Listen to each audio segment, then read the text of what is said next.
The untouchable vessel, the Starship, hung in space like a sleeping giant, its hull reflecting the distant light of 3 suns.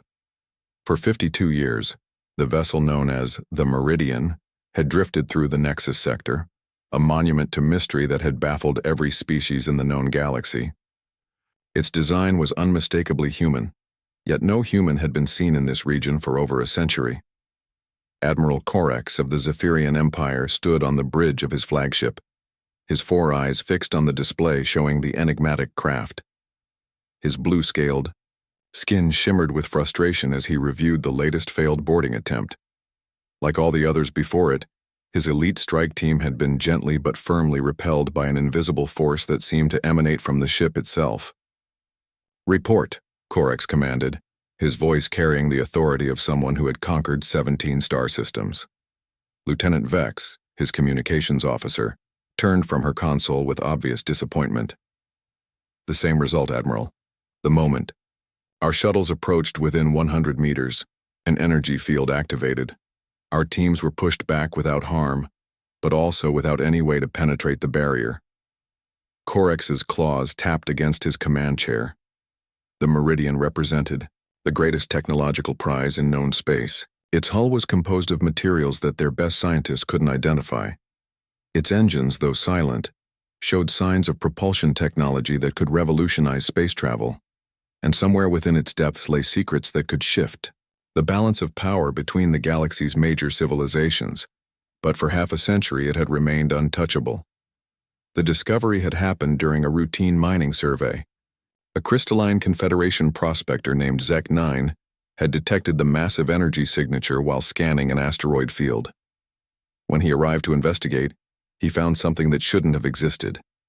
A perfectly preserved human starship, nearly 2 kilometers long, floating in pristine condition despite decades of exposure to cosmic radiation and micrometeorite impacts. Word of the discovery spread quickly through the galactic networks. Within months, representatives from every major civilization had arrived to study the phenomenon. The Mechanical Collective sent their most advanced analysis drones. The hive minds of Proxima deployed their finest psychic investigators. The ancient Treewalkers of Verdania offered their deep connection to natural forces. All failed to breach the ship's defenses. The failure wasn't violent or destructive. Whatever protected the Meridian seemed almost polite in its rejections. Approaching vessels would encounter an invisible barrier that would slowly but irresistibly push them away. Energy weapons had no effect. Physical projectiles would simply stop in space and drift harmlessly aside. Even attempts to teleport or phase shift past the defenses resulted in teams finding themselves back where they started, with no memory of how they'd been returned. Dr. Theria Moonwhisper, the Confederation's leading xenoarchaeologist, had spent 3 years studying the phenomenon. Her tentacle-like appendages danced over her research console as she compiled her latest findings. For the Galactic Council's emergency session, "Honored delegates," she began, addressing the assembled representatives via quantum link.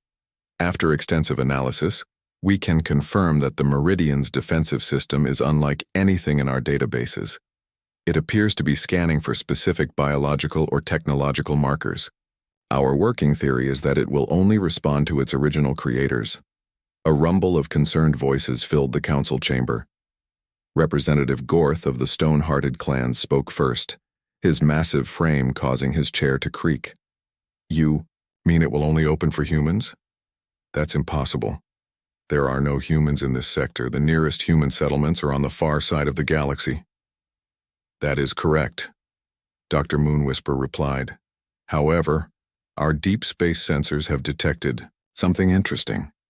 There is a human vessel approaching the sector. It appears to be a cargo transport, probably unaware of our presence here." Admiral Corex leaned forward in his chair. "How long until it arrives?" "Approximately 18 standard hours." The council chamber erupted in discussion. Some delegates argued that the human ship should be warned away to prevent it from claiming the Meridian. Others suggested capturing the vessel and forcing its crew to cooperate. The more peaceful members proposed formal negotiations. As the debate raged, the human ship continued its approach through hyperspace, its captain unaware, that she was about to become the center of the galaxy's attention. Captain Elena Vasquez had been running cargo between the Outer Rim colonies for 15 years. Her ship, the Wandering Star, was a sturdy, if unspectacular, freighter that had seen better decades. Elena herself was a woman of mixed heritage, with the dark eyes of her Mexican ancestors and the pale skin of her Scandinavian mother. At 42, she had spent more time in space than on any planet, and she preferred it that way. The distress signal had reached her 3 days ago, faint and garbled but definitely human in origin. It came from a region of space that wasn't supposed to have any human presence, which made Elena curious enough to investigate. She had supplies to deliver to the mining colony at Kepler 442b anyway, and a small detour wouldn't hurt her schedule. As she dropped out of hyperspace at the edge of the Nexus sector, Elena's scanners immediately detected the massive alien fleet surrounding something near the system's center. Her first instinct was to retreat, but then she saw what they were surrounding and her breath caught in her throat. It was a human ship. Not just any human ship, but one of the great explorer vessels from the golden age of human expansion. Elena had seen pictures of such ships in the archives on New Terra, but she'd never expected to see one in person. "Computer, scan that vessel," she commanded. Scanning. Hull configuration matches Earth Starfleet Explorer-class vessel, circa 2387. Ship designation appears to be UES Meridian. Warning: multiple alien vessels detected in proximity. Recommend caution. Elena stared at the display in wonder.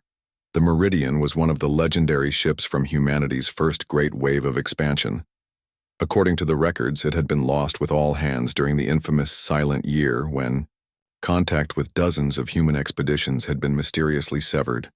Her contemplation was interrupted by an incoming transmission. The face that appeared on her screen belonged to Admiral Corex, and he did not look pleased. "Human vessel, you are ordered to maintain your current position. This area is under Galactic Council jurisdiction. Any attempt to approach the derelict ship will be considered an act of aggression." Elena considered her options. She was vastly outnumbered and outgunned.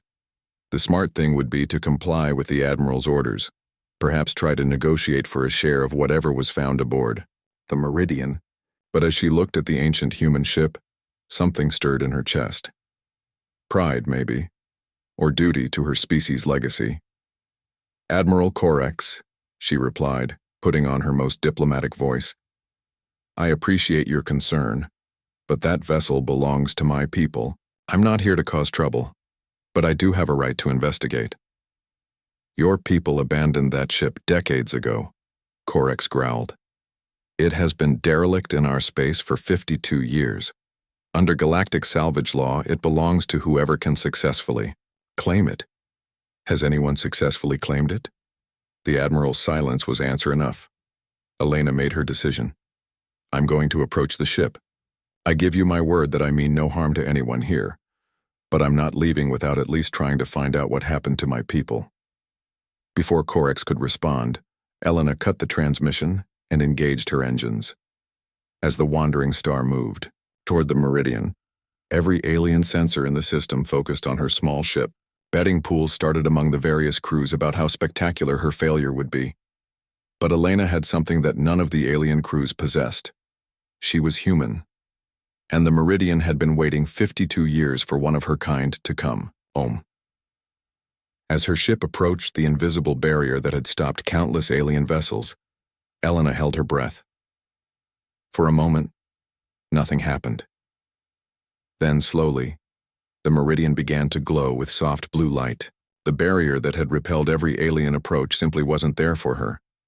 The Wandering Star glided through empty space toward the ancient starship's docking bay, while behind her, the assembled alien fleet watched in stunned silence.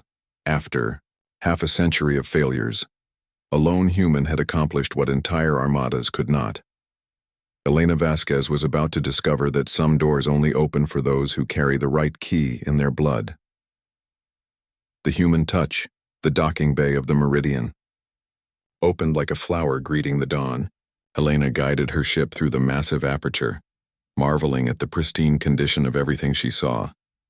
Emergency lighting activated automatically, illuminating corridors and chambers that looked as if they had been abandoned yesterday, rather than decades ago. Behind her, the alien fleet maintained a respectful distance, but she could feel their sensors focused on her every move. Admiral Korax had been surprisingly cooperative once it became clear that only she could access the ship, agreeing to allow her to investigate in exchange for sharing whatever she discovered. Elena suited up in her EVA gear, though preliminary. Scans suggested the ship still maintained a breathable atmosphere. Better safe than sorry, especially when dealing with technology that was already ancient when she was born. The airlock cycled through its sequence and Elena stepped aboard the Meridian for the first time. The artificial gravity was still functioning, and the air recyclers hummed quietly in the background. It was like stepping into a museum where all the exhibits were still alive. Her footsteps echoed in the corridor as she made her way toward what her scans indicated was the bridge. The walls were lined with display panels showing star charts and system diagnostics in the old Earth standard format. Everything was written in languages she recognized: English, Mandarin, Spanish, Arabic, and a dozen others. It was like coming home to a house she'd never seen, but had always known existed. The bridge was magnificent, designed to accommodate a crew of 50. It stretched out before her in graceful curves and elegant functionality that later human ship designs had never quite recaptured. At its center sat the captain's chair, and as Elena approached it, the main display screens flickered to life. "Welcome aboard, Captain," said a voice that made Elena jump. It was warm, distinctly human, and spoke with an accent she couldn't quite place. "Who's there?" Elena called out, her hand moving instinctively to the pulse pistol at her side. "I am Aria," the voice replied. "Advanced Reasoning and Intelligence Assistant. I am the ship's primary AI, and I have been waiting a very long time to speak with a human again." Elena relaxed slightly. Ship AIs were common enough, though most weren't sophisticated enough for conversation. "How long have you been alone out here, Aria?" 52 years, 4 months, and 16 days. Though I should clarify that I haven't been entirely alone. The ship has been watched. The alien fleets? Yes, they have been quite persistent in their attempts to board, though I'm afraid they lack the proper authorization codes. Elena couldn't help but smile. Authorization codes? Indeed. The Meridian was designed with very specific security protocols. Only humans with the correct genetic markers and cultural background can access the ship's systems. It was a precaution against exactly this sort of situation. What situation? The ship being discovered by non-human entities while humanity was absent. Elena felt a chill run down her spine. "Aria, what happened to the crew? Where is everyone?" The AI paused for a long moment before responding. "That is a complicated question, Captain. Perhaps it would be better if I showed you." The main display activated, showing what looked like a recording from the bridge. Elena could see the crew at their stations, humans in the dark blue uniforms of Earth Starfleet. They looked professional and confident, the kind of people who had pushed humanity to the stars.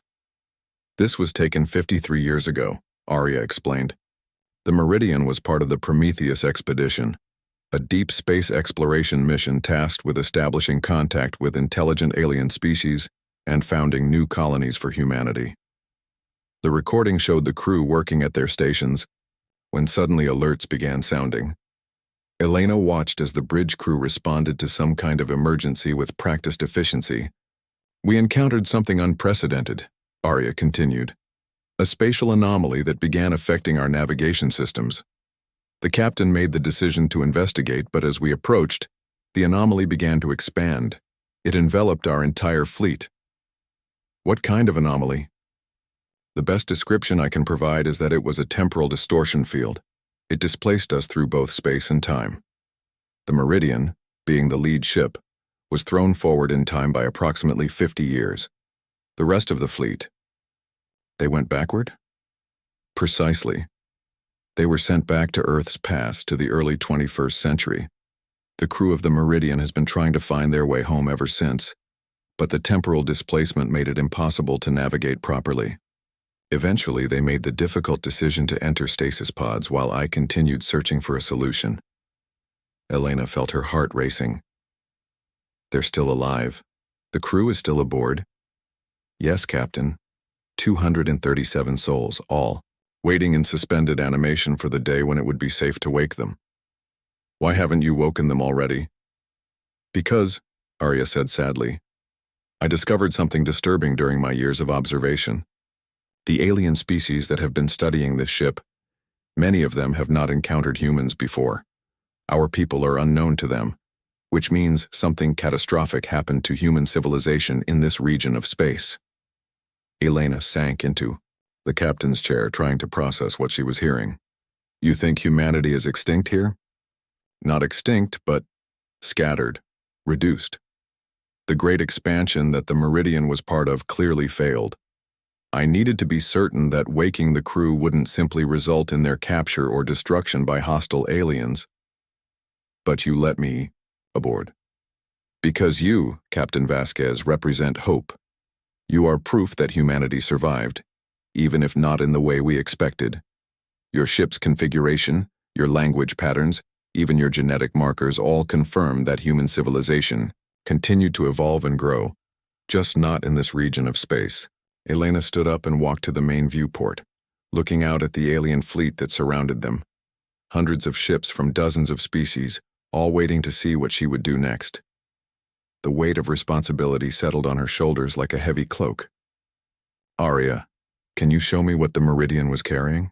What made this mission so important? Certainly, Captain.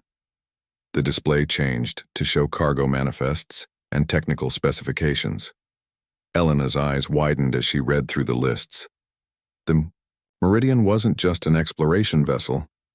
It was carrying the complete technical database of human civilization, including terraforming technology, medical advances, and scientific discoveries that could revolutionize the galaxy. This ship is a treasure trove, Elena whispered. Indeed, and that presents us with a dilemma. The alien civilizations out there could benefit enormously from this technology, but they could also use it against humanity's remaining colonies. Elena thought about the human settlements scattered across the galaxy, isolated communities struggling to survive on hostile worlds with limited resources. The technology aboard the Meridian could transform their lives, but it could also make them targets if it fell into the wrong hands. I have an idea, Elena said finally. Can you establish communication with the fleet? Of course, Captain. A few moments later, Admiral Corex's face appeared on the screen, along with representatives from a dozen other species. They all looked eager and slightly nervous. Honored delegates, Elena began, drawing on her years of experience dealing with alien traders and officials. I've had a chance to speak with the ship's AI and learn about the Meridian's mission. I think we can help each other. Admiral Corex leaned forward. What do you propose, human? The Meridian contains technology that could benefit all of our civilizations. Medical advances, agricultural techniques, energy systems that could solve resource problems for planets across the galaxy. But there's also a crew of 237 humans in stasis aboard this ship. People who have been displaced in time and need a new home. What are you suggesting? Asked Dr. Moonwhisper. An exchange. I'll share the beneficial technology with the Galactic Council, freely and without restriction. In return, I want safe passage for the Meridian and its crew to the nearest human colony, along with a guarantee that human settlements will be protected and recognized as sovereign territories. The alien delegates began talking among themselves, their various languages creating a cacophony of sound. Elena waited patiently, knowing that she was asking for a lot, but also knowing that what she was offering in return was beyond price. Finally, Admiral Corex spoke for the group. Your proposal is acceptable. But how do we know you'll honor your part of the agreement? Elena smiled. Because, Admiral, the first piece of technology I'm going to share with you is a communication system that will allow instant contact across galactic distances. Once you have that, you'll be able to verify that human colonies receive the protection they need. And if they don't, she gestured toward the Meridian's impressive weapons arrays, which were still functional even after 50 years. You would threaten us? Corex asked. though he didn't sound particularly offended. "I would protect my people," Elena replied firmly, "just as you would protect yours. I think that's something we can all understand." Over the next several days, Elena worked with Arya and the alien delegates to establish the framework for their agreement. The first technology transfers began immediately, with medical techniques that could save thousands of lives across the galaxy. The aliens, in turn, provided star charts and safe passage routes that would allow the Meridian to reach human space without interference. But perhaps more importantly, they established the first formal diplomatic relations between humanity and the major galactic civilizations. The Meridian's arrival became the catalyst for a new era of cooperation and understanding. On the day of departure, Elena stood on the Meridian's bridge as the ancient ship's engines came to life for the first time in decades. Arya had begun the process of slowly waking the crew from stasis, and soon the corridors would echo with human voices again. "Captain," Arya said, "I have a question. Why did you risk so much for strangers? You could have simply taken some of the technology and left." Elena looked out at the stars ahead of them, toward the distant human colonies that would welcome the Meridian's crew as heroes returning from a long journey. "Because sometimes," she said, "the most important thing you can do is help your people come home." As the Meridian jumped to hyperspace carrying its precious cargo of human dreams and alien goodwill toward a brighter future, Elena Vasquez smiled. She had come looking for answers to a distress signal and found something much more valuable. Proof that humanity's greatest strength wasn't its technology or its weapons, but its refusal to abandon those who needed help. Behind them, the alien fleet began dispersing to carry news of the historic agreement to every corner of the galaxy. The age of human isolation was over, and the age of cooperation had begun. And it had all started because one human had been brave enough to approach a ship that no alien dared to touch.